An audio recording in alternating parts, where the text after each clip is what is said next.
Fognini, ahead of the match against Alcaraz, my son called me and said he wanted to come. Fabio Fognini doesn't usually give many interviews, but the occasion of facing Carlos Alcaraz in the first round of what might be his final Wimbledon deserved it. The Italian, fulfilled by everything tennis has given him throughout his career, spoke to as an FA ahead of what could be his last match on centre court at the All England Lawn Tennis Club. He said playing against Alcaraz makes him very happy and that his children will be present at the match. My son called me and said he wanted to come watch the match, and when we crossed paths with Alcaraz, I told him not to greet him because he's my opponent tomorrow. My son got mad. He said during a light-hearted chat with the media. Revealed, the serious problem of Carlos Alcaraz that no one imagined. Usually, when Carlitos has played Queens, the court was brand new and the grass was not yet worn out. But this year, due to the introduction of the WTA Queens the week before the ATP tournament, the grass has been used already. The women broke it in, and now the green surface being played on is the same. This makes the court a bit slower and it's not what he'll find at Wimbledon, where he'll play on a brand new surface. As last year's champion, Carlos Alcaraz will have the honor of opening center court at the All England Club, and it will be in perfect condition. New grass is faster than when the dirt starts to show and the footing shortens the blade a bit. That's when play slows down and we can see longer rallies, as is currently happening at Queens. Nadal knows this well, having lost early at Wimbledon to much lower-ranked players like Steve Darcy, Dustin Brown, or Lucas Rosol, players with very few strokes but extremely effective games on fast courts. That's where the trap lies for Alcaraz, having played on already worn grass as his warm-up tournament. The 5-time Grand Slam winner will need some luck in the draw to avoid a big server who could make life very difficult for him on such fast grass that will only get slower as matches go on. Not being adapted could backfire, especially since his main rival, Jannik Sinner, is playing on a completely fresh surface like the ATP Halle. We show it to you below. In any case, Carlitos made his choice and there's no going back. His debut, against Adam Walton, was very convincing and he looked eager to make some noise on grass again. His next rival will be Jaume Munar, a player typically allergic to these conditions but who has improved a lot this season. Alcaraz is aiming for his second Queen's title, to match Feliciano Lopez. Djokovic and the secret behind Alcaraz's success, whatever he's doing there, it's working. Thursday's action at Wimbledon gave us a powerful image, Carlos Alcaraz and Novak Djokovic training on center court. The protagonists of the last two finals tested themselves in a training session that drew a lot of attention.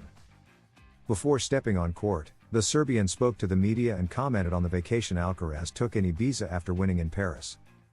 For Djokovic, whatever he's doing there, it's working. He always wins before and after Ibiza, said the Belgrade native, a 7-time champion at the Cathedral. The former world number one also praised Alcaraz and Sinner following their final at Roland Garros. What they did in the final was incredible. I was at home, my wife wanted to watch the match, but I didn't.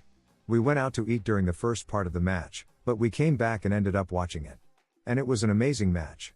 I give both of them a lot of credit. It's one of the most historic matches we've seen, he acknowledged. Sinner and Djokovic brace for a tough time in London.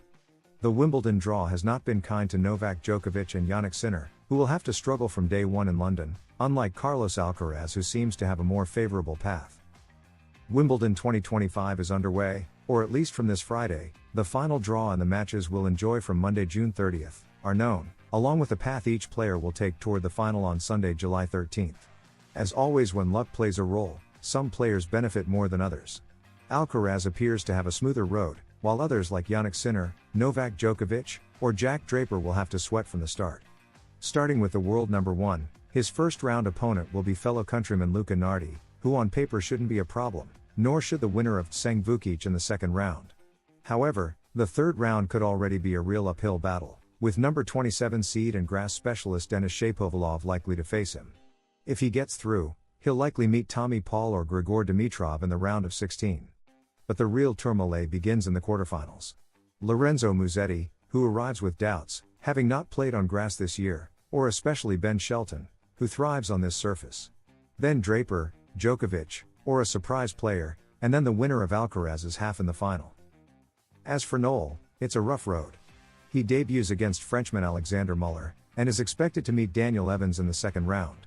But after that, the party begins, Alex Michelsen or Chris Eubanks in the third round, a round of 16 showdown against de Minaur or Macaque, and then the quarterfinals against whoever comes out of the Draper, Bublik, or Mensik section.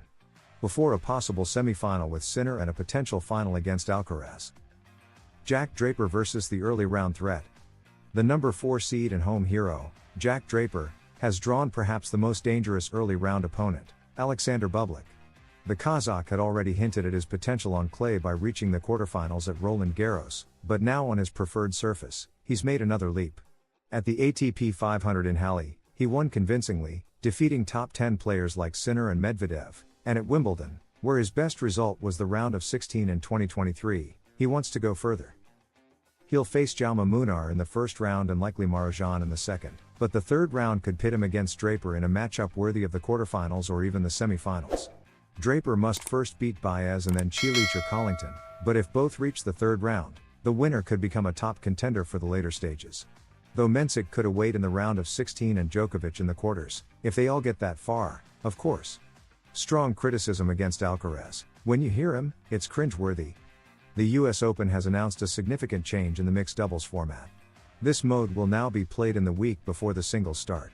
The reason is clear: to attract more tennis stars and make the event more interesting. This new approach is already bearing fruit, with players like Alcaraz, Sinner, and Djokovic set to participate. The Mercian will play alongside world number 38, Emma Raducanu. Not everyone is happy with this. Kristina Mladenovic, a 3-time Grand Slam champion in mixed doubles, expressed her anger with the new format. When you hear Alcaraz and others say they're playing to have fun and prepare for the US Open, it's cringeworthy. We're talking about a Grand Slam event, it shouldn't be preparation or entertainment, she said. It undermines the essence of tennis. Mladenovic's criticism goes beyond the format, it touches the heart of the sport. The Frenchwoman denounced the economic motivations behind the new format. It guarantees the US Open a much more lucrative third week in terms of ticket sales, stadium consumption, and, I suppose, TV rights. Though she acknowledges the commercial appeal, Mladenovic questions its sporting impact. From a sporting point of view, it's problematic because it undermines the essence of tennis. She believes a Grand Slam must respect tradition and competitive value. A Grand Slam has a long history, both in singles and doubles. And now, suddenly, doubles becomes a big exhibition, with no one able to intervene. In that sense, she clarifies the issue isn't the event itself, but how it's presented. There's nothing wrong with organizing such an event, but above all, don't call it a Grand Slam. First, however, it's Wimbledon's turn. Despite the controversy, there's still time before the US Open. First comes Wimbledon. The London Grand Slam begins June 30th, and Alcaraz will attempt to defend his title. The Mercian arrives in peak form, having just won Roland Garros and the Queen's Tournament. He now has 5 titles in 2025 and has won 27 of his last 28 matches. Impressive numbers. Spanish player Carlos Alcaraz trained this Wednesday for the first time at Wimbledon this year for nearly 2 hours alongside Hungarian Fabian Marozsan. The Mercian, who won Queen's just 3 days ago, returned to the All England club after a couple of days of rest. The player from El Palmar was accompanied by Juan Carlos Ferrero, who arrived in London earlier this week, his brother Alvaro, his physiotherapist Juanjo Moreno, and his fitness coach Alberto Yeto. During the nearly 2-hour session at Aorangi Park's training courts, Alcaraz played a practice set against the Hungarian, which Marozsan won 6-4 thanks to a service break at 4-4. The moment that changed everything for Carlos Alcaraz in the Queen's final against Jiri Lehecka, it was unfortunate. Carlos Alcaraz didn't have it easy to beat Jiri Lehecka, 7-5, 6-7, 6-2, and lift his 5th trophy of the 2025 season at the ATP 500 London, HSBC Championships Queen's 2025. The Mercian, dominant with his serve for much of the match, complicated things in a second-set tiebreak where a double fault forced a third set to defeat the Czech. "It's a fantastic feeling," said Carlos Alcaraz in the flash interview after securing his second Queen's title, completing the win over Jiri Lehecka. "It's been an incredibly positive and amazing week. Winning titles and tournaments is always nice, and here at Queen's it's even more special. That's 2 wins now, and in a week where I honestly had no expectations at all," he said about the jokes surrounding Grasscarrots or his grass mode after his second Paris title. "I just came here trying to feel comfortable on grass. Lifting this trophy means a lot." He then recalled the most difficult moment of the match. "That second set was tough. At 5-5 to suddenly hit a double fault was really disappointing. I had been serving quite well until then, but I started missing first serves, hit that double fault.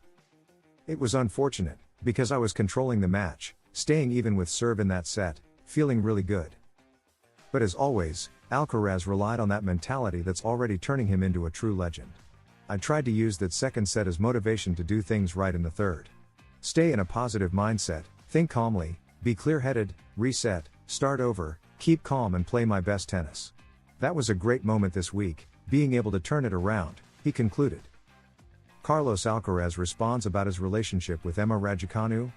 Carlos Alcaraz, the rising tennis star, and Emma Raducanu, the British sensation, are shaking up the tennis world with their unexpected pairing in mixed doubles at the upcoming 2025 US Open. But what really caught attention was Raducanu's surprise appearance at the Queen's Club Championships to support Alcaraz during an exciting semi-final against Roberto Bautista Agut. In a post-match press conference, Alcaraz expressed his happiness about Raducanu's presence, admitting he was focused on the game and only found out about her being there through social media. "I'm just happy that she came to support and watch my match. Yeah, I think it was great to have her in the stands," Alcaraz shared. This unexpected show of support has fans buzzing about the camaraderie between the two young talents. The excitement doesn't stop there, as Alcaraz revealed his wish to return the favor by watching Raducanu compete in Eastbourne or Wimbledon, schedule permitting. Despite being potential rivals on the court, the mutual respect and friendship between Alcaraz and Raducanu is clear, bringing a refreshing new dynamic to the tennis scene. As Raducanu prepares for her return in Eastbourne after an injury, Alcaraz is set to face Jiri Lehecka in the ATP 500 final following a tough semi-final win. The stage is set for an intense clash between two talented players, with fans eagerly awaiting the outcome. As the tennis world looks forward to future matchups and collaborations between Carlos Alcaraz and Emma Raducanu, one thing is certain: these two young stars are redefining sportsmanship and camaraderie in tennis, captivating fans both on and off the court.